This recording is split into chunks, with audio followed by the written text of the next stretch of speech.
رب العالمين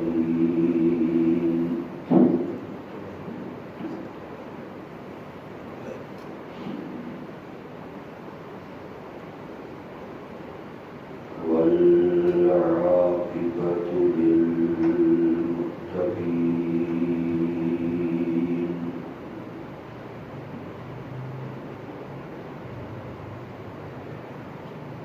والصلاة والسلام على سيد المرسلين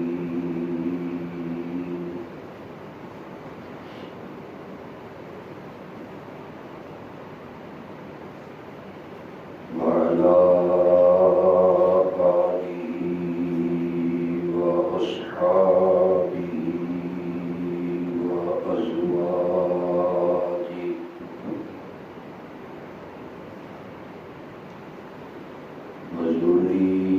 وذرياته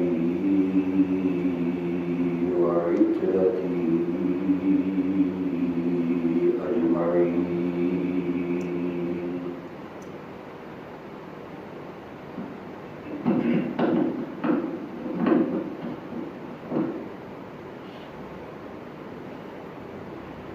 أعوذ بالله من الشيطان الرجيم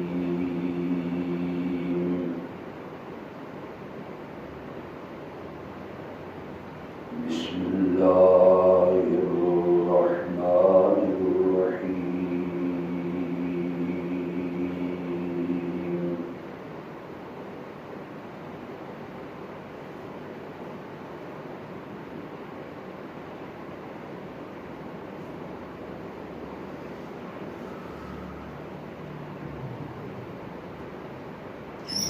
سورة أنزلناها وفرضناها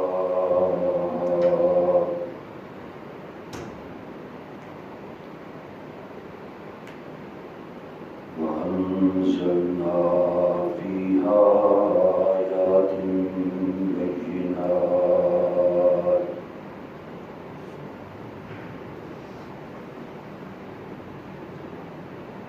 سبحان ربك رب العزة عما يصفون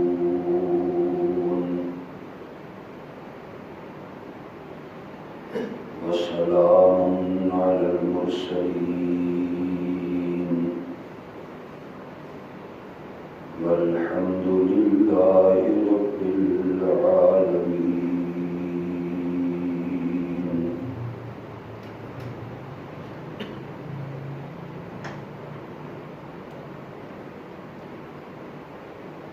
اللهم صل على سيدنا ومولانا محمد وعلى آل سيدنا ومولانا محمد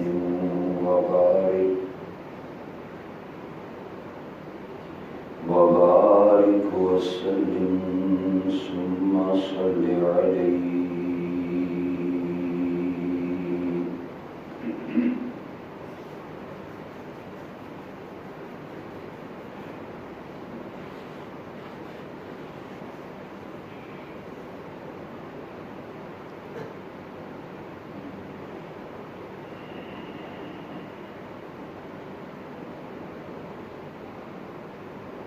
گزشتہ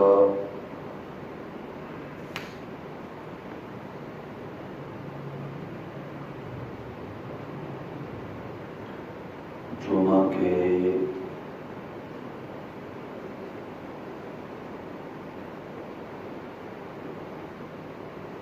کئی بیانات سے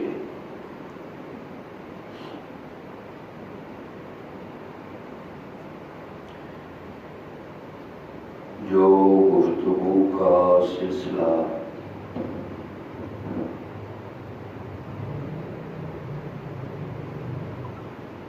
جس عنوان پر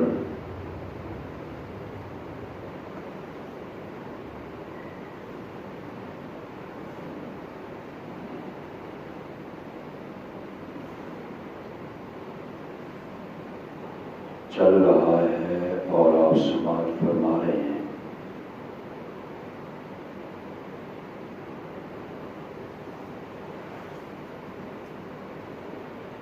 وہ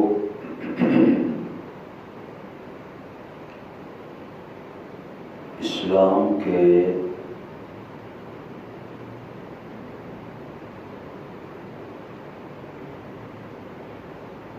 زرعی اور انمول احکامات ہیں،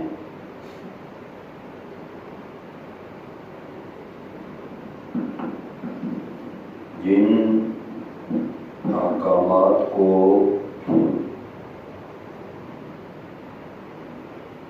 شارع اسلام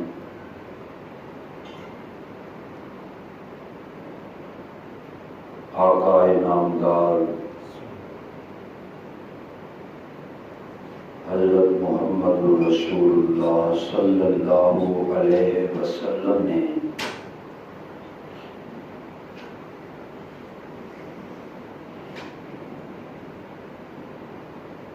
اس مدینہ کی ریاست میں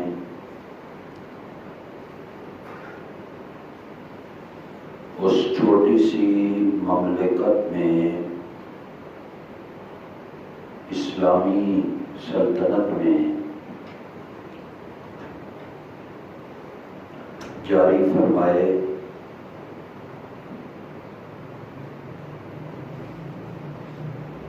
عملی طور پر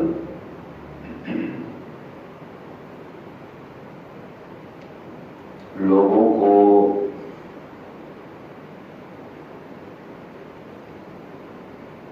یہ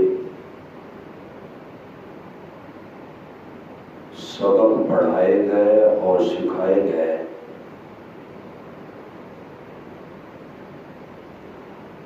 کہ ملک میں اگر سکون کی زندگی چاہتے ہو، امن چاہتے ہو،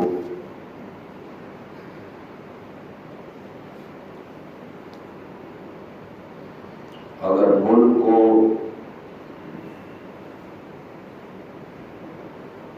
سلامتی کی آماجگاہ دیکھنا چاہتے ہو،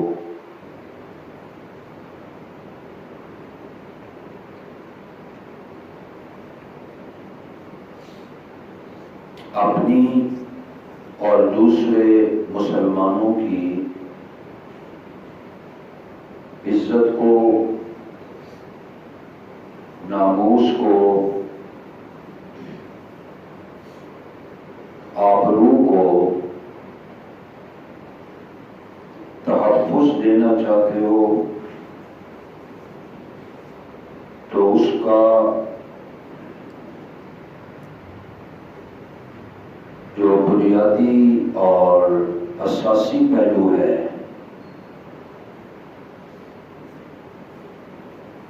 وہ یہ کہ دین اسلام میں پورے کے پورے داخل ہو جاؤ،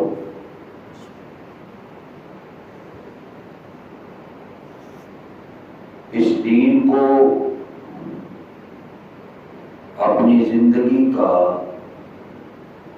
زیور اور گہنا بناؤ، دین اسلام کو اوڑھنا اور بچھونا بناؤ،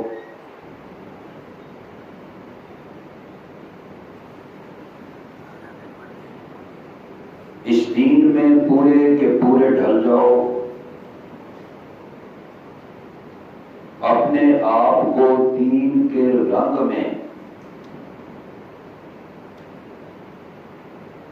رنگ لو اور پورا دین کا جو رنگ ہے وہ تمہاری زندگی پہ نظر آنا چاہیے،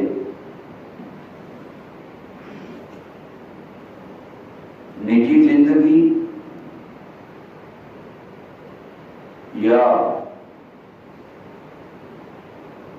سوسائٹی کی زندگی،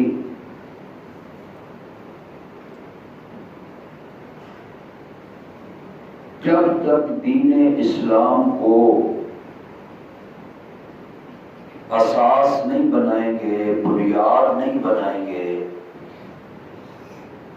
کسی طرح سے بھی کوئی کامیابی، کامرانی، عزت اور عظمت والی زندگی حاصل نہیں کر سکتا۔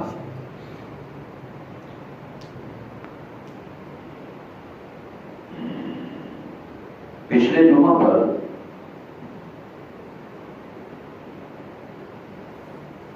میں نے یہی بات آپ سے عرض کی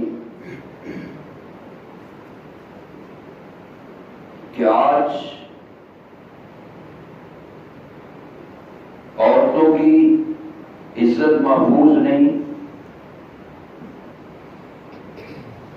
ناموس محفوظ نہیں،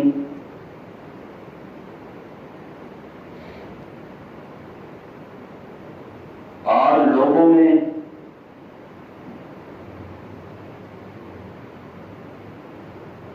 شیطنت کا غلبہ ہے، نفسانی خواہشات، شیطانی خواہشات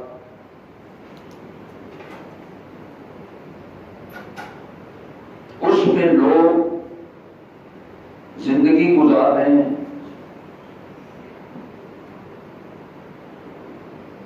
اور جو من چاہی زندگی ہے اس کو اپنایا جا رہا ہے۔ من چاہی زندگی اپنانے سے، نفسانی خواہشات پورا کرنے سے کامیابی نہیں ملے گی۔ کامیابی ملے گی اس وقت جب اللہ کی رضا اور اس کا جو فیصلہ ہے اور اس کے فیصلوں کو جس طرح سے رسول اللہ صلی اللہ علیہ وسلم نے نافذ کر کے دکھایا، جب تک وہ احکامات اور وہ تعلیمات اور وہ تعزیرات ملک میں نافذ نہیں ہوگی، انگریز کے نظام سے ہماری جان نہیں چھوٹے گی، ان قوانین کو جب تک نہیں چھوڑیں گے اور اسلامی قوانین پر جب تک عمل نہیں کریں گے، اس وقت تک یہ کہنا کہ ملک میں امن، ملک میں سکون، جرائم میں کمی، یہ ایک خواب ہی رہے گا، یہ ہمارا پاگل پن ہی رہے گا۔ یہ اس وقت خواب کی تعبیر ملے گی جب تک قرآن و سنت کے اس نظام کو ملک میں نافذ نہیں کیا جاتا۔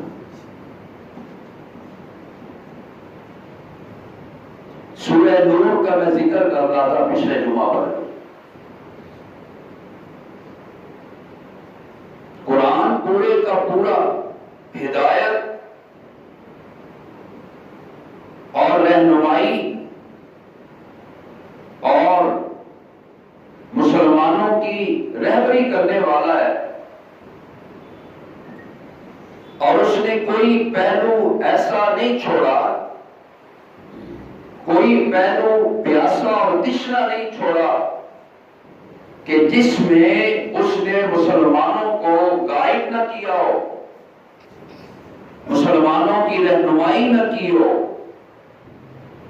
اس میں تمہاری بھلائی ہے، اس میں تمہارے لیے خیر ہے، اس میں تمہارے لیے کامیابی ہے، اور اگر اس کو چھوڑ کر دوسری راہ کو اپناؤ گے اس میں تمہارے لیے کامیابی نہیں بلکہ اس میں تمہارے لیے کیا ہے؟ شر ہے اور تمہارے لیے ناکامی ہوگی۔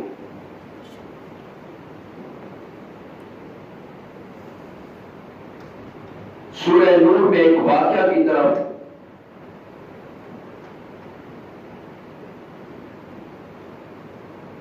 جو اشارہ کیا گیا، بیان کیا گیا، میں اس کا تھوڑا سا آپ سے آج تذکرہ کرنا چاہتا ہوں۔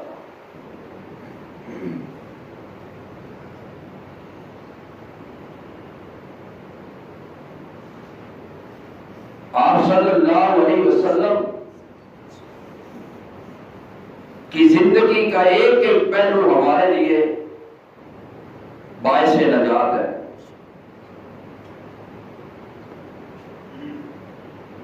ایک غزوہ بنی مستلق جو 6 ہجری میں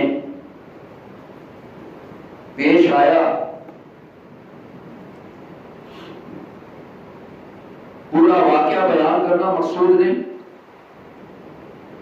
اپنے اس عنوان پر بطور دلیل کے اس واقعہ کے ایک پہلو کو آپ کے سامنے بیان کرنا چاہتا ہوں۔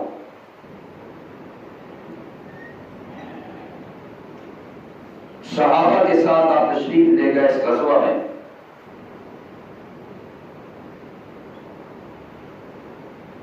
اور آپ جب بھی کسی سفر میں یا غزوہ میں تشریف لے جاتے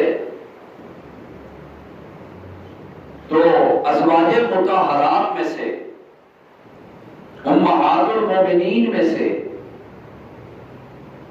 ایک بیوی کا انتخاب ہوتا اور وہ بیوی آپ کے ساتھ اس سفر میں شریک ہوتی۔ اس غزوہ میں جس کے نام کا پورا نکلا وہ ام المومنین مریم اسلام صدیقہ کائنات سیدہ عائشہ رضی اللہ تعالی عنہا ہے۔ آپ تشریف لے گئے، اللہ پاک نے فتح عطا فرمائی، اور اس غزوہ بنی مستلق میں مال غنیمت بڑا ہاتھ آیا،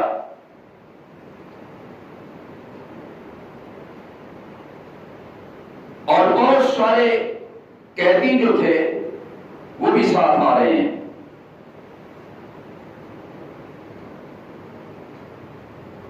تو راستے میں ایک جگہ پہ آپ نے پڑاؤ ڈالا آرام کے لیے،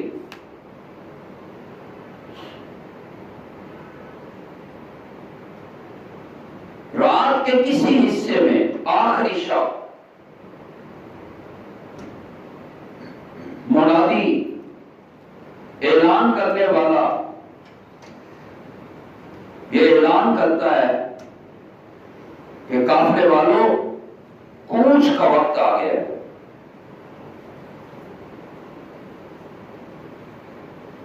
آخری شب ہے، ابھی سحری بھی نہیں ہوئی، صبح بھی نہیں ہوئی،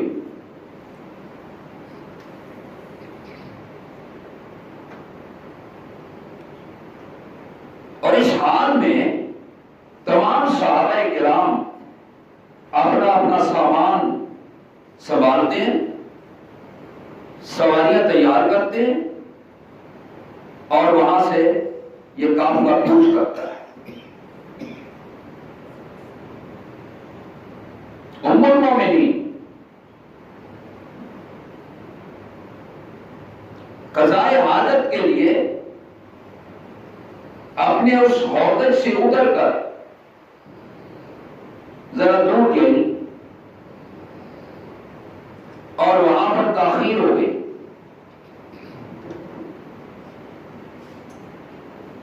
آنے میں دیر ہو گئی،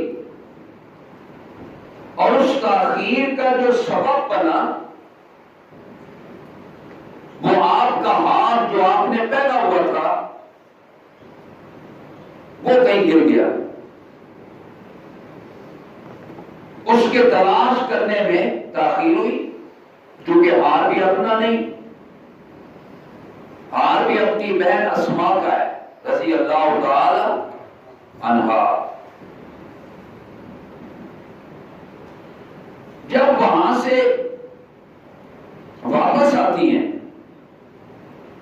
تو وہاں پر نہ قافلہ ہے، نہ تو وہاں کوئی بندہ بشر ہے، کوئی بھی نہیں۔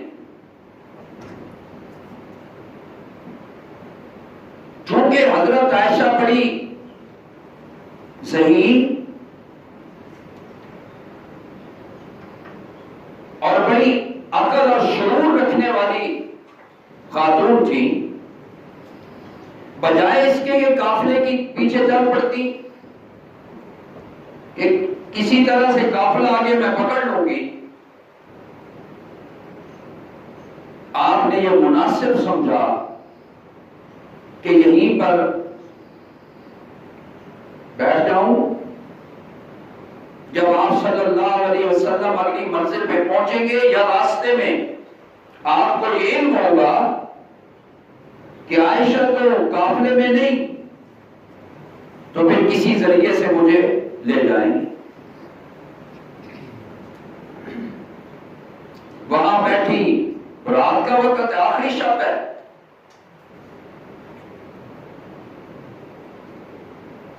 بیٹھے بیٹھے نیند کا غلبہ ہوا، لیٹی، چادر اوپر لی، سو گئی۔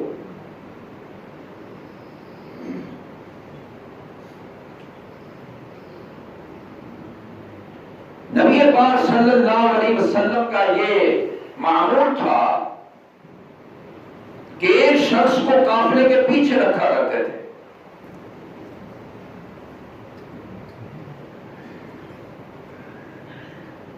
تاکہ وہ شخص قافلے میں کوئی گری پڑی چیز اگر ملتی تو وہ بندہ اسے اٹھا کر اگلی منزل پہ پہنچا دیا کرتا۔ تو اس دفعہ وہ صحابی اس ڈیوٹی کے لیے مقرر کیے گئے وہ حضرت صفوان بن معطل رضی اللہ تعالی عنہ تھے۔ وہ جب اس جگہ پر پہنچے، روشنی ہو چکی ہے، صبح ہو گئی ہے، انہوں نے دیکھا وہ بندہ سویا ہوا ہے، چادر لی ہوئی ہے۔ انہوں نے آ کر چادر ہٹائی، کیونکہ پردے کی آیات نازل ہونے سے پہلے انہوں نے ام المومنین کو دیکھا ہوا تھا، بس ان کی زبان سے انا للہ و انا الیہ راجعون نکلا، ام المومنین۔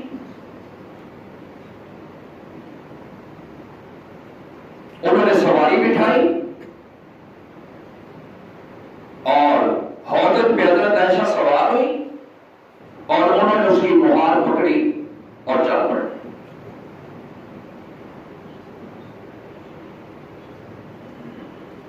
اور حضرت عائشہ رضی اللہ تعالی عنہا یہ فرماتی ہیں کہ جب قافلے نے کوچ کیا اور وہ حوض جس کے اندر میں بیٹھی تھی، جب اس حوض کو صحابہ نے رکھا تو ان کو یہ پتہ ہی نہیں چلا کہ میں اس کے اندر بیٹھی بھی ہوں یا، اور اس کی وجہ بھی آپ نے بتائی۔ فرمایا اس دور میں، اس زمانے میں عورتوں کا وزن زیادہ نہیں ہوا کرتا تھا، نحیف اور کمزور سی ہوتی تھی، میرا بھی جسم نحیف اور کمزور تھا، اٹھاتے ہوئے بھی نہ پتا چلا کہ عائشہ اس کے اندر ہے بھی صحیح کہ نہیں، اور کم عمر بھی تھی، عمر بھی زیادہ نہیں تھی ان کی۔ اس قافلے میں منافقوں کا سردار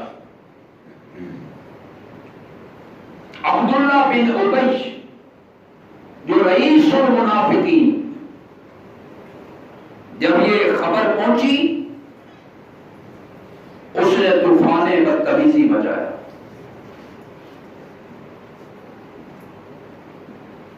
اور اس کو غلط حقیقت رنگ دیا. اس کے ہاتھ ایک بات آئی، پروپیگنڈا کیا، نقل کفر نہ باشد، کہ وہ جو صفوان بن معطل اور ام المومنین سیدہ عائشہ رضی اللہ تعالی عنہا، ان پر اس نے بدکاری کا الزام لگایا. آپ کو علم ہے کہ ایسی بات جو ہوتی ہے وہ پھر چھٹتی تو نہیں، ایک سے دوسرا، دوسرے سے تیسرا، جہاں جہاں تک بات کی وہ پھیلتی چلی گئی. حضرت عائشہ بالکل بے خبر ہے، کچھ علم نہیں انہیں کہ کیا ہو رہا ہے. مدینہ واپسی ہو گئی، کئی دن گزر گئے.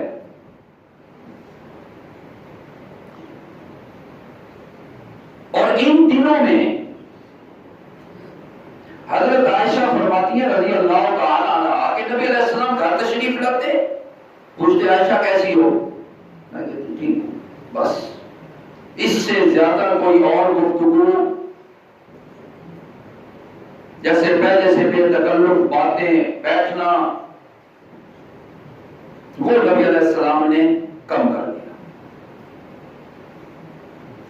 تو میں نے بھی اس طرف زیادہ توجہ نہ کی. میں نے کہا ہو سکتا ہے کوئی ایسی بات ہو گئی، کوئی واقعہ ہو گیا، لیکن مجھے یہ خبر نہیں کہ میری وجہ سے آپ صلی اللہ علیہ وسلم بھی پریشان ہیں اور میرے سے زیادہ گفتگو نہیں کر رہے.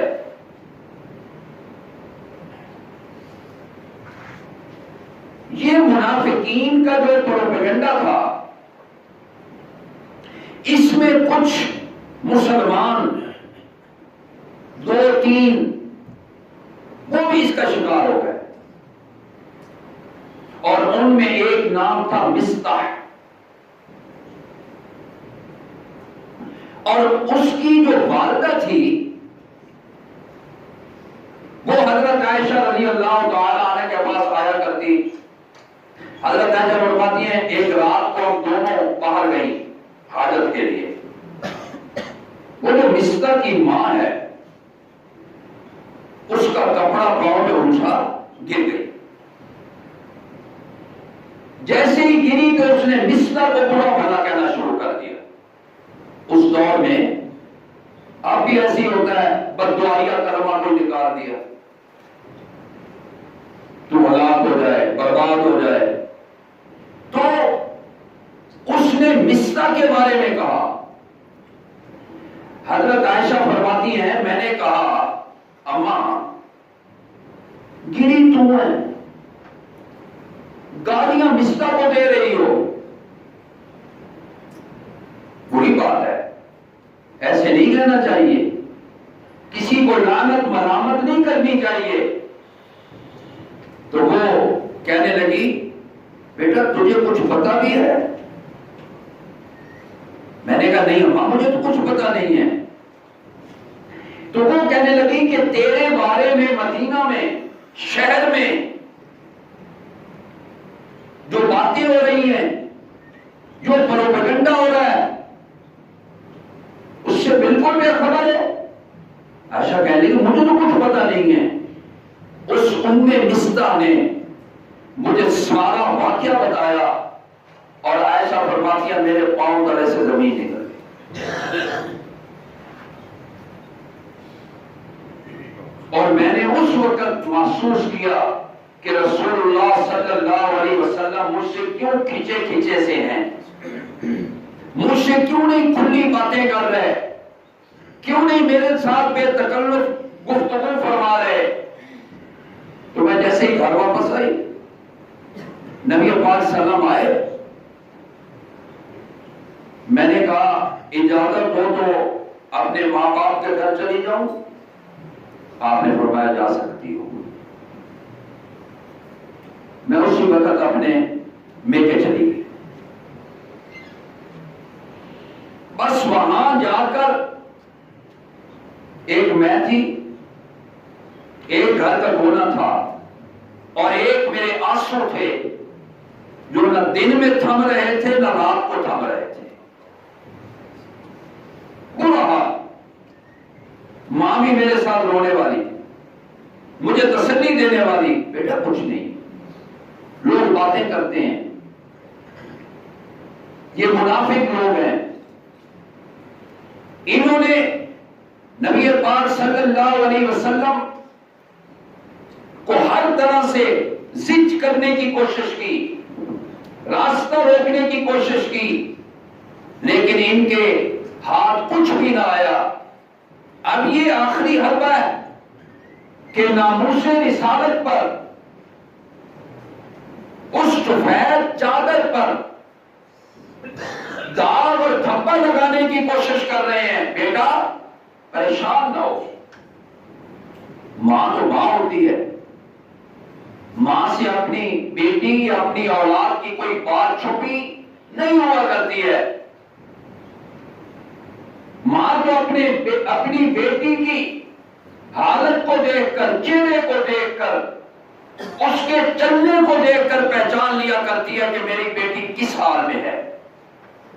اس نے مجھے بڑی تسلی دی, لیکن مجھے تسلی نہیں آ رہی.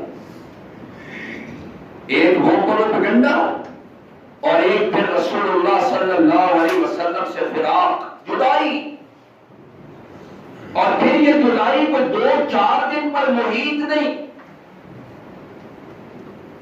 بعض روایات میں آتا ہے 1 مہینہ گزرا.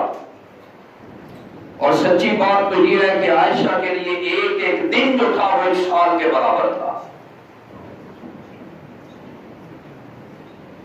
جن کے ساتھ نبی پاک صلی اللہ علیہ وسلم اتنا پیار کیا کرتے, عائشہ کہہ کر بلایا کرتے, پیار سے بلایا کرتے. اور حضرت عائشہ فرماتی ہیں وہ میں کیسے بھول سکتی ہوں کہ جب میں ایک دفعہ پانی پی رہی تھی اور پیالہ میرے ہاتھ میں, اور میں نے اس پیالے میں سے پانی پیا, اور جو پانی بچ گیا نبی پاک صلی اللہ علیہ وسلم نے فرمایا عائشہ یہ باقی بچا ہوا پانی مجھے دے تاکہ میں بھی پی لوں. آپ نے اپنے دستے مبارک میں وہ پیالہ لیا اور پیالے سے جب پینے لگے پھر آپ نے فرمایا عائشہ تو نے اس پیالے کی کون سی جگہ سے منہ لگایا تھا, اپنے لب تو نے پیالے کی کون سی جگہ پہ لگائے تھے. اور میں نے جب بتایا کہ یا رسول اللہ صلی اللہ علیہ وسلم میں نے اس جگہ سے پانی پیا تھا, اور وہ عائشہ کہتی ہے مجھے قسم ہے اس ذات کی جس نے آپ کو سچا رسول بنا کر بھیجا ہے, جس جگہ پہ میں نے لب لگائے تھے انہی جگہوں سے لب لگا کر پیغمبر علیہ السلام نے پانی پیا. مجھے بتائیے یہ باتیں عائشہ بھول سکتی تھی جو 1 دن کی جدائی برداشت نہ کر سکتی. وہ 40 دن ہو گئے, 40 دن, اور پھر مدینہ شہر میں جو چیلگوئیاں ہو رہی ہیں. ایک عام عورت کے لیے بھی وہ تو ایک دن مرنے کے لیے ہوتا ہے, اور یہ تو پھر ام المومنین ہے, یہ تو پھر زوجہ رسول ہیں, اور پھر یہ تو نبی پاک صلی اللہ علیہ وسلم کے عقد میں آنے والی ہیں. اور یہ وہ ہے کہ جن کے بارے میں اللہ تبارک و تعالی نے جبرائیل کو بھیجا تھا, اور جبریل نے اپنی ہتھیلی پہ عائشہ کی تصویر بنا کر رسول اللہ صلی اللہ علیہ وسلم کو دکھائی. ایک رات بھی دکھائی, دوسری رات کو بھی دکھایا, تیسری رات کو بھی دکھایا. اور رسول اللہ صلی اللہ علیہ وسلم فرماتے ہیں جب عائشہ میرے حرم میں آئی تھی تو میں نے کہا عائشہ ہو وہی تصویر ہو جو تصویر اللہ نے جبریل کے ہاتھ پہ رکھ کر مجھے دکھائی تھی. 40 دن گزر گئے. 40ویں دن جناب رسول اللہ صلی اللہ علیہ وسلم ہمارے گھر تشریف لائے. آپ فرماتی ہیں جہاں میں تھی نا وہیں آگے نبی علیہ السلام بیٹھے ہیں, اور میرے سامنے میرے والد محترم ابو بکر بیٹھے ہیں, اور میرے سامنے دوسری چارپائی یا دوسری جگہ پر میری ماں بیٹھی ام رومان, اور نبی علیہ السلام میرے ساتھ بیٹھے. نبی علیہ السلام نے فرمایا عائشہ انسان ہے، انسان خطا کا پتلا ہے، غلطی ہو سکتی ہے، گناہ ہو سکتا ہے، لیکن اللہ کا در توبہ ہر وقت کھلا ہے۔ اگر کوئی ایسی بات ہے تو توبہ کر لو، معافی مانگ لو، اللہ معاف فرما دے گا۔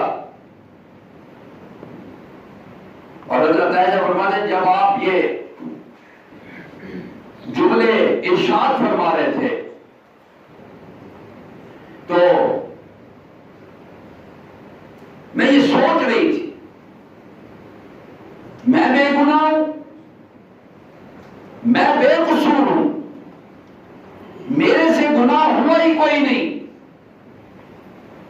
مجھ سے یہ غلطی ہوئی ہی کوئی نہیں، اور مجھے یہ امید تھی کہ اللہ تبارک و تعالی اپنے پیغمبر کو خواب میں اشارے سے میرے بارے میں بتائیں گے، میری پاکیزگی کے بارے میں بتائیں گے۔ لیکن 40ویں دن نبی علیہ السلام جب ہمارے گھر آئے اور یہ بات فرمائی آپ نے، میری آنکھوں سے آنسو جاری، اور کہتے ہیں میں اتنی غمزدہ تھی، میں اتنی پریشان تھی، میں نے اس موقع پر کہا چونکہ عالمہ ہے، عائشہ بہت بڑی عالمہ، فاضلہ، حافظہ، قاریہ، عائشہ میں بڑی صفات تھی، عابدہ بھی، زاہدہ بھی، راکعہ بھی، ساجدہ بھی۔ عائشہ ام المومنین بھی اور میرے پیارے پیغمبر کی بیویوں میں سے سب سے زیادہ محبوبہ بھی۔ حضرت عائشہ فرماتی ہیں اس وقت میں نبی علیہ السلام کے سامنے ایک بات میں نے کہہ ڈالی، اور کہتی ہے مجھے اس وقت حضرت یعقوب علیہ السلام کا نام بھی ذہن میں نہیں آ رہا تھا۔ اس وقت یعقوب علیہ السلام کے نام کو میں یاد کرنا چاہتی تھی، لیکن پریشانی کی وجہ سے حضرت یعقوب علیہ السلام کا نام میرے ذہن میں نہیں آ رہا۔ میں نے کہا میری زبان پر وہی کلمات ہیں جو کلمات یوسف علیہ السلام کے بعد ابو یوسف علیہ السلام کے باپ کی زبان پر تھے جب پچھلے تھے یوسف علیہ السلام۔ تو کیا کہا تھا انہوں نے کہا تھا فصبر جمیل واللہ المستعان علی ما تصفون۔ اس وقت میں صرف صبر ہی کر سکتا ہوں اور اللہ پاک میری اس حالت میں ضرور مدد فرمائیں گے۔ حضرت عائشہ فرماتی ہے میں نے بھی یہی کلمات کہے۔ جب میرے بارے میں نبی علیہ السلام نے یہ باتیں کہی تو میں نے اپنے ابو جی سے کہا، ابو بکر سے، میں نے کہا ابو ذرا بولو میرے بارے میں، آپ باپ ہیں میرے، اپنی بیٹی کی صفائی پیش کرو۔ اب نبی علیہ السلام سامنے ہیں، کیسے بول دے؟ ابو بکر کچھ نہیں بولے۔ میں نے اپنی ماں سے کہا، میں نے کہا اماں جی آپ بول دیں، آپ میرے بارے میں کوئی صفائی پیش کر دیں، لیکن ماں بھی خاموش ہے، کوئی نہیں بولا۔ اور پھر اس عالم میں جب باپ بھی خاموش، صدیق اکبر جیسا، اور ماں بھی خاموش، کوئی نہیں بول رہا تھا، اس وقت پھر رب کا قرآن بولا۔ اور حضرت عائشہ فرماتی ہے رضی اللہ تعالی عنہا کہ میں نے پھر نبی علیہ السلام کے چہرے کو دیکھا، آپ کا رنگ بدلنا شروع ہوا، آپ کا رنگ متغیر ہونا شروع ہو گیا، اور مجھے تو پتا تھا کہ جب جبرائیل قرآن لے کے آیا کرتا تو نبی علیہ السلام کا رنگ تبدیل ہو جایا کرتا تھا، اور جبریل جب قرآن نازل کیا کرتا سردیوں کی راتوں میں آپ کے ماتھے پر ایسے پسینے کے قطرے نمودار ہوا کرتے کہ اس پر موتی اور یاقوت کو بھی قربان کیا جا سکتا ہے۔ اتنے خوبصورت قطرے میرے پیغمبر کی پیشانی پہ آیا کرتے۔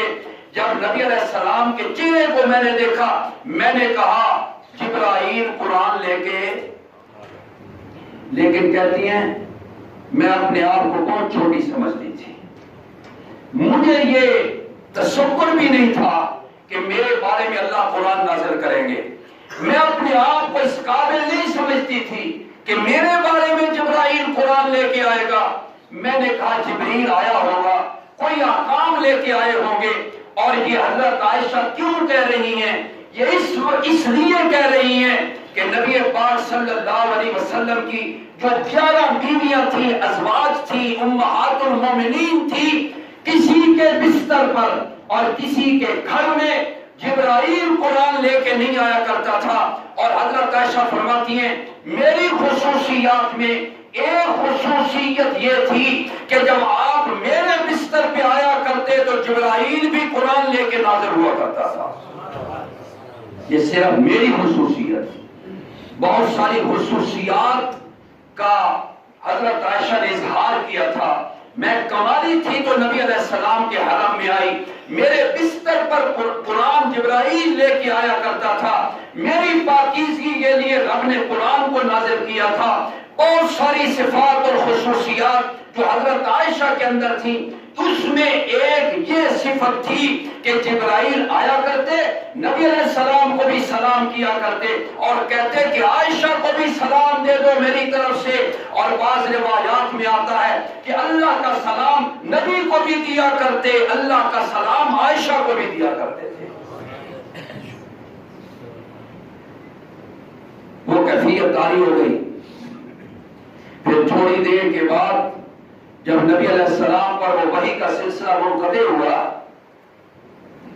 آپ کا چہرہ چمک اٹھا اور اللہ تعالیٰ فرماتی ہے آپ کا چہرہ روشن ہو جایا کرتا تھا, آبدار ہو جایا کرتا تھا, تابدار ہو جایا کرتا تھا. ایسے چہرہ آپ کا چمکنے لگتا وحی کے بعد جیسے کالی بدلیوں کی اوٹ سے 14ویں کا چاند نکلا کرتا ہے. نبی علیہ السلام کا چہرہ اس طرح سے کھل جایا کرتا تھا, روشن ہو جایا کرتا تھا. ہمارے گھر میں رحمت للعالمین موجود ہیں اور اس وقت ہوا کیا کہ جبرائیل قرآن لے کے آیا اور جب وحی کا سلسلہ منقطع ہوا تو نبی علیہ السلام کے زبان مبارک سے جو سب سے پہلا جملہ نکلا, آپ نے فرمایا بشری یا عائشہ, او عائشہ خوشخبری ہو, او عائشہ خوشخبری ہو, او عائشہ خوشخبری ہو. آگے جملہ سنو جو نبی علیہ السلام نے فرمایا. آپ نے فرمایا عائشہ تجھے خوشخبری اس لیے ہے کہ اللہ پاک نے تیری برات اور پاکیزگی کا اعلان خود کر دیا ہے.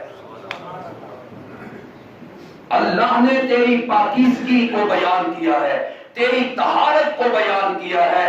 تیری پاکیزگی اور طہارت کو اللہ پاک نے قرآن کے ذریعے سے, اور قرآن کی بھی تو ایک آیت آئی ہے, جو 2 آیتیں آئی ہیں.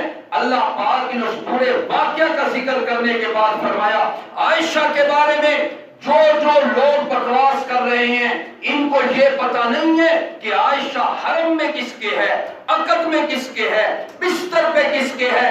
اور مرد اور عورت جو ہوا کرتے ہیں ہن لباس لکم وانتم لباس لہن, مرد عورت کا لباس ہوا کرتا ہے, عورت مرد کا لباس ہوا کرتی ہے. مرد اور عورت کی عزت سانجھی ہوتی ہے, ناموس سانجھی ہوتی ہے, آبرو سانجھی ہوتی ہے, عظمت سانجھی ہوتی ہے, پاکیزگی سانجھی ہوتی ہے. جیسے میرا پیارا پیغمبر پاک ہے اسی طرح عائشہ بھی پاک ہے.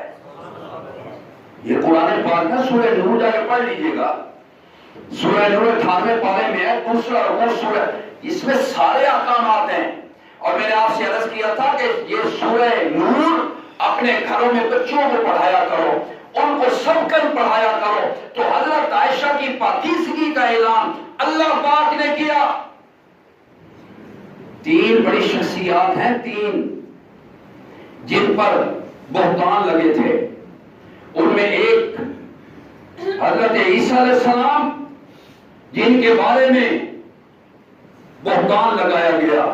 یہودیوں نے کہا حضرت مریم کے بارے میں, حضرت مریم کے بارے میں بہتان لگایا. تو اللہ پاک نے حضرت مریم کی پاکیزگی کو اس طرح سے بیان کیا کہ حضرت عیسیٰ علیہ السلام کی عمر 1 دن ہے اور اپنی ماں کی گود میں ہیں, اور عیسیٰ علیہ السلام بولے اور کہنے لگے برم بوالدتی ولم یجعلنی جبارا شقیا.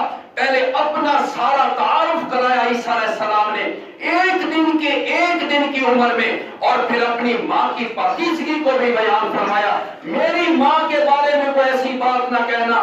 مریم پہ بہتان لگا، عیسیٰ علیہ السلام کو وکیل صفائی بنایا گیا. یوسف علیہ السلام پہ زلیخا نے بہتان لگایا. اسی عزیز مصر کے خاندان میں سے ایک بندے کو رب نے کھڑا کر دیا یوسف کی طہارت و پاکیزگی کے لیے.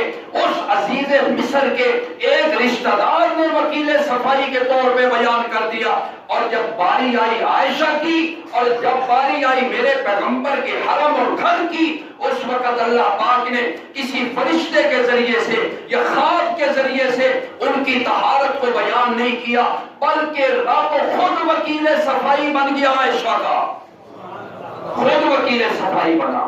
اللہ نے کہا یہاں پہ جو شخصیت ہے وہ بہت بڑی ہے. یہ امام الانبیاء ہیں، یہ سرتاج الاولیاء ہیں، یہ ذوالقرنین الاتقیاء ہیں، یہ رحمت للعالمین ہے، یہ شفیع المذنبین ہے، یہ شافع محشر ہے، یہ ساقی کوثر ہے، یہ تو طاہر بھی ہے، مطہر بھی ہے، یہ مزکی بھی ہے، مزکا بھی ہے، یہ صادق بھی ہے، صدوق بھی ہے، یہ مصدق بھی ہے. جیسے اس کا مقام بڑا ہے، اس کے بستر پہ آنے والی ہر بیوی کا مقام بھی بڑا ہے. اللہ اکبر اللہ. تیری پاکیزگی پر نطق فطرت نے شہادت، تیری پاکیزگی پر نطق فطرت نے شہادت دی. گواہی کس نے دی؟ اللہ نے دی. تجھے عظمت عطا کی، فضیلت دی، عزت دی. اللہ اکبر. یہ سیدہ عائشہ رضی اللہ تعالی عنہا ہے. اللہ اکبر اللہ اکبر. تو خیر بھائی، خلاصہ کلام، خلاصہ نکالے نا. اسلامی نظام پھر جنہوں نے حضرت عائشہ پہ بہتان لگانے میں معاون بنے، اور جنہوں نے لگایا بہتان، اور اللہ نے قرآن میں بھی کہا سبحانک ھذا بہتان عظیم. یہ بہت بڑا بہتان ہے، یہ بہت بڑا بہتان ہے جو عائشہ پہ لگایا گیا ہے. ان کو نبی علیہ السلام نے حد لگائی. بات جو اصل مقصودی آپ سے کرنا چاہتا ہوں، اگر عورتوں کے ناموس کی اگر ہمیں حفاظت چاہیے، بیٹیوں بہنوں کی حفاظت چاہیے، ان کے ناموس کی، کہ کوئی ان کی طرف انگلی نہ اٹھا سکے، کوئی بکواس نہ کر سکے، کوئی تہمت نہ لگا سکے، کوئی بہتان نہ لگا سکے. اگر اس کے پاس 4 گواہ ہیں تو میدان میں آئے، اور اگر 4 گواہ کوئی نہیں، جھوٹی تہمت لگائے گا، اس کے بارے میں قرآن نے فیصلہ کر دیا اسے ٹک ٹپی میں باندھو اور اس کو 80 کوڑے لگاؤ. 80، تاکہ دوسروں کو بھی سبق ملے کہ کسی ماں بہن بیٹی پر اس طرح تہمت. اور نبی علیہ السلام نے لگوائی. یہ ہے اسلامی سلطنت، یہ تھی ریاست مدینہ. پھر یہ نہیں دیکھا گیا کہ مسلمان تھا یا منافق تھا. عبداللہ بن ابی چونکہ مرکزی کردار تھا، اس کو ڈبل حد لگائی گئی، اس کو 160 کوڑے لگائے گئے. اور جنہوں نے اس میں تعاون کیا تھا، نبی علیہ السلام نے انہیں 80 کوڑے لگوائے، اور لوگوں کے سامنے لگوائے. کیوں لگوائے؟ اس لیے لگوائے کہ اللہ کے قرآن کا حکم یہی ہے. اور میں آپ سے کتنے دنوں سے بات کر رہا ہوں، نظام کو چاہیے جو قرآن نے دیا ہے، جو احکامات قرآن نے دیے ہیں ان پہ عمل کرو، اور پھر دیکھو کہ ملک میں کیسے امن آتا ہے، پھر ملک میں کیسے استحکام آتا ہے، اور ہمیں راحت والی زندگی ملتی ہے. لیکن مصیبت تو اب یہ ہے نا کہ وہ جو مرکزی ملزم ہے وہ ابھی تعداد میں نہیں آ رہا. پتہ نہیں وہ کہاں گیا، زمین کھا گئی، آسمان سے نکل گیا. اور مصیبت یہ آپس میں لڑائی ہے، آپس میں ہے کوئی بات کرنے والی. ہمیں سیاست سے کوئی لینا دینا تو نہیں، لیکن اتنا تو ہم عرض کر سکتے ہیں، اور کچھ لوگوں کا بھی خیال کر لو. آپس کی لڑائیوں میں دن رات. اب تو یقین کرو کہ سننے کو بھی دل نہیں کرتا ہے. فضول باتیں, صرف اپنا وقار, اپنی عظمت, اپنی پرسنالٹی, اپنی شخصیت. ہاں, اور پھر یہ باتیں ہمیں کیا اس سے فائدہ ہے؟ ملک کا سوچو, عوام کا سوچو, غریبوں کا سوچو, ان لوگوں کا سوچو جو مہنگائی کی وجہ سے, غربت کی وجہ سے, افلاس کی وجہ سے خودکشی کر رہے ہیں. ارے اسلامی نظام نافذ کرو تاکہ ایک ایک بندے کو اس کے دہلیز کے اوپر انصاف مل جائے. یہ روئے نہ لوگ. آج لوگ بیچارے رول گئے, خدا کی قسم رول گئے لوگ. کہاں جائیں کوئی سمجھ میں نہیں آ رہی ہے. اتنا بھی کبھی بندہ یعنی ٹھیک بن جائے پرواہ کوئی نہیں. اور تو اور کہتے ہیں نا کہ وہ جو میڈیسن اور دوائیاں, وہ دیکھے گا آپ جو جان بچانے والی دوائیاں ہیں, اب ان کی سوچ دیکھیں آپ. یہ تو بلکہ مفت میں ہونی چاہیے تھی. یہ تو گورنمنٹ نے مفت میں دینی تھی, اور اس پر اتنے ٹیکس لگا دیے گئے کہ غریب بندہ اس کو لے سکتا ہے. اور یار غریب بندہ کو میں کہتا ہوں اس کو سر درد کی گولی لینی پڑے, وہ بھی کہتا ہے یار نہیں 5 روپے بھرنے پڑے, خود ہی آرام آ جائے.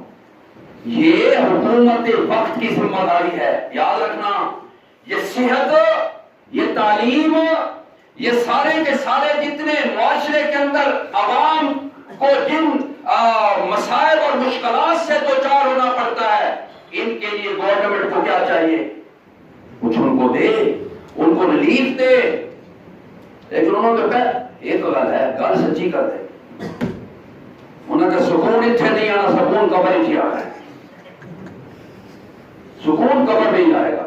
اور خدا کا نام ہے یار, وہ تو آئے گا یا نہیں آئے گا وہ کس کو پتا ہے کہ میرے ساتھ قبر میں کیا بننا ہے, تیرے ساتھ قبر میں کیا بننا ہے. یہ تو کسی کو کوئی پتہ نہیں ہے. لیکن لوگوں کے ساتھ ہمدردی کر جاؤ, لوگوں کی خیر خواہی کر جاؤ, غریبوں کا خیال کر جاؤ, قبر میں سکون ملے گا. اور اگر غریبوں کے ساتھ ظلم اور زیادتی کر کے جاؤ گے, اور غریبوں کو اگر تم نے انصاف نہ فراہم کیا اور انصاف کی تھلیاں تم نے بکھیری ہیں, پھر یاد رکھنا قبر میں سکون نہیں ملے گا. وہاں پہ اگر میں نے حقوق اللہ کے اندر کوئی کمی بیشی کی ہے, رب معاف کر دے گا. نماز میں کمی بیشی ہو گئی, رب معاف کر دے گا. روزے میں کمی بیشی ہو گئی, رب معاف کر دے گا. لیکن اگر بندوں کے حقوق میں کمی بیشی ہوئی تو رب نے معاف کوئی نہیں کرنا, وہاں کسی نہیں بچانا. وہاں پر تو ریاست مدینہ وہ کیا ہے؟ میں تو بات کر رہا تھا ریاست مدینہ. یہ ریاست مدینہ ہے کہ نبی علیہ السلام نے ان لوگوں کو کوڑے لگوائے جنہوں نے حضرت عائشہ پہ کیا دیا, تہمت لگائی تھی تاکہ آئندہ کسی کو جرأت بھی نہ ہو کسی ماں بہن بیٹی کی عزت کے اوپر ہاتھ اٹھانے کی. اور پھر میں آپ سے کوئی یہ تو بات نہیں کر رہا کہ میں نے آپ کو ساری بات تو ماشاءاللہ سارا سمجھتے ہیں. وہ جو ریپ ہوا موٹر وے پہ, اب چاہیے تو یہ تھا نا اس کے بعد کمی آئے, کوئی ڈر پیدا ہو, کوئی خوف پیدا ہو, بجائے کمی آنے کے کیوں؟ وجہ یہ ہے کہ چیک اینڈ بیلنس نہیں ہے, سزاؤں کا تصور نہیں ہے, عملی طور پر سزاؤں کا نفاذ نہیں ہے. پکڑا اور اندر کر دیا, کوئی پتہ نہیں ہوتا کیا ہو رہا ہے. اگر ملک میں امن اور سکون اور سلامتی چاہتے ہو, انصاف ہو اور جلدی انصاف ہو, اور اس کو ٹک ٹکی پہ چڑھا دیا جائے تاکہ دوسرے لوگوں کو عبرت اور نصیحت حاصل ہو. بہرحال میں سورۃ نور کے ضمن میں آپ سے باتیں کر رہا تھا. تو اس لیے کیا چاہیے کہ ملک میں امن, سلامتی, استحکام, راحت, چین کے لیے وہی احکامات ہیں جو رب نے قرآن میں نازل کر دیے، اور وہی تعلیمات ہیں کہ جن کو نبی علیہ السلام نے نافذ فرمایا اور لوگوں کو بتایا کہ یہ احکامات اور تعلیمات ہیں۔ تو اس وقت پھر مدینہ کیا، اور مدینے سے پھر دور دور لوگ جایا کرتے۔ اگر مجھے اجازت دے دیں، ایسی ذہن میں ایک بات آ رہی ہے، دیکھو یار ناموس کی کیا حفاظت تھی۔ آپ نے حاتم طائی کا نام سنا؟ جب یہ ایک غزوہ ہوا تو غزوے میں یمن کے اندر، حاتم طائی یمن کے اندر تھا، وہاں سے بہت سے قیدی عورتیں اور مرد لائے گئے، اور اس میں ایک بڑے باپ کی بیٹی، حاتم کی بیٹی، حاتم طائی کی بیٹی قیدی ہو کے آ گئی۔ عیسائی مذہب سے تعلق ہے، عیسائی مذہب سے تعلق ہے۔ جب وہ سامنے آئی تو نبی علیہ السلام نے اسے دیکھا، چونکہ کرسچین میں، عیسائیوں میں پردے کا اتنا خیال نہیں ہوتا ہے، اس کے سر پہ دوپٹہ نہیں تھا۔ نبی علیہ السلام نے اپنی چادر حاتم طائی کی بیٹی کے سر کے اوپر دے دی۔ وہ چادر اور کملی جو اللہ نے جس کا تقدس اور پاکیزگی کو قرآن میں بیان کیا ہے، کسی کہنے والے نے کہا یا رسول اللہ یہ عیسائی ہے، یہ عیسائی ہے، اور نبی علیہ السلام کا جملہ سننا، آپ نے فرمایا بیٹی بیٹی ہوتی ہے چاہے عیسائی کی کیوں نہ ہو۔ سبحان اللہ۔ آج لوگوں اپنی آنکھوں میں حیا پیدا کریں، ہم اپنی آنکھوں میں حیا اور شرم پیدا کریں۔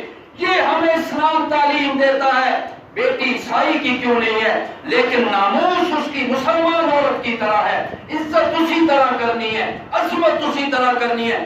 آپ نے اس کے بارے میں حکم دیا کہ اس کو واپس چھوڑا جائے اس کے گھر میں۔ اس نے کہا میں گھر واپس جانا چاہتی ہوں۔ آپ نے اسے روانہ کیا اور ساتھ دو صحابی بھیجے، دو صحابی بھیجے آپ نے کہ اس کو جا کے چھوڑ کے آؤ اپنے ملک میں۔ اور پھر سنو، یہ تھا تصور، ریاست مدینہ کا تصور یہ تھا۔ نبی علیہ السلام کے وہ دو صحابی گئے، مختصر کرتا ہوں، جب یہ اپنے گھر کے دروازے کے اندر داخل ہو گئی، وہ باہر کھڑے تھے، اندر اس کے بھائی بیٹھے ہیں، رشتہ دار بیٹھے ہیں، پریشان بیٹھے ہیں۔ انہوں نے جب اپنی بہن کو آتے دیکھا، بھائی کھڑے ہو گئے، کس کے ساتھ آئی ہو، کیسے آئی ہو؟ اس نے کہا یہ تمہیں بعد میں بتاؤں گی کہ آئی میں کس کے ساتھ ہوں۔ سبحان اللہ، آئی کس کے ساتھ ہوں؟ ذرا باہر جاؤ، انہیں بٹھاؤ، مہمانوں کو، ان کو بٹھایا کہ صحابی تیرے ساتھ آئے ہیں، عزت تو تیری محفوظ ہے، عصمت تو تیری محفوظ ہے، عفت تو تیری محفوظ ہے۔ ریاست مدینہ کا تصور دیکھو، وہ کہنے لگی جس نے مدینہ کو بھی دیکھا، ریاست مدینہ کو بھی دیکھا، اور ریاست مدینہ کے اندر وہ جو لوگ تھے ان کو دیکھا، کہتی ہے بھائیو خدا کی قسم میری عزت تمہارے گھر میں اتنی محفوظ نہیں ہے جتنے اس پیغمبر کے صحابہ کے ہاتھ میں محفوظ ہے۔ یہ لاگو کرنے پڑے گئے قوانین ریاست مدینہ کے۔ پھر نام لو ریاست مدینہ کا، پھر ریاست مدینہ کا نام لو۔ وہ اکیلی جاتی ہے، صحابی ساتھ ہیں، مجال ہے کہ انہوں نے نگاہ اٹھا کے بھی غلط اس کی طرف دیکھا ہو۔ تو برادران اسلام، اسلامی نظام میں ہی ہماری بقا ہے۔ مختصر کہہ رہا ہوں، انشاءاللہ مجھے امید ہے اللہ ہمیں دکھائے گا، ہمیں اپنی زندگی کے حصے میں انشاءاللہ ضرور دکھائے گا۔ وہ جو نبی علیہ السلام نے کہا آئیں گے لوگ، وہ آئیں گے جھنڈے اٹھانے والے، آئیں گے چھانے والے، آئیں گے دین کو غلبہ دینے والے، تیار کر لو اپنے آپ کو۔ وہ جن کے بارے میں نبی علیہ السلام نے فرمایا تھا وہ دین کے علم کو اٹھانے والے آئیں گے اور تم نے ان کے ساتھ تعاون کرنا ہے۔ وہ وقت قریب آ رہا ہے انشاءاللہ، وہ فوج نکلے گی، وہ لشکر نکلے گا۔ جب شر بڑھ جایا کرتا ہے تو پھر اللہ خیر کا بھی فیصلہ فرمایا کرتے ہیں۔ انشاءاللہ یہ پورے کا پورا علاقہ انشاءاللہ دین کی آمادگاہ بڑھے گا انشاءاللہ۔ تو آپ دعا کریں تو ہم اخلاص کے ساتھ مخلص ہو جائیں نا دین کے ساتھ، انشاءاللہ بھی ہماری مدد فرمائیں گے۔ وآخر دعوانا